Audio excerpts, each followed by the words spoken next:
Hello everyone! In this video, I'll guide you through using Twitch extensions to make your stream more interactive. First, log in to Twitch and open your Creator dashboard. From the menu, click Extensions to open the extension library.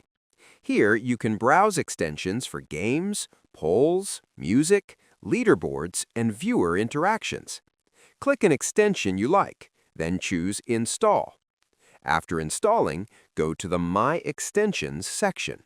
From here, you can activate the extension as an overlay, panel, or component. Adjust its position and settings to fit your stream layout. Some extensions require extra setup or permissions, so follow the on-screen instructions carefully. Once activated, viewers can interact with the extension live during your stream. Twitch extensions help boost engagement, fun, and viewer participation easily. Subscribe the channel for more videos.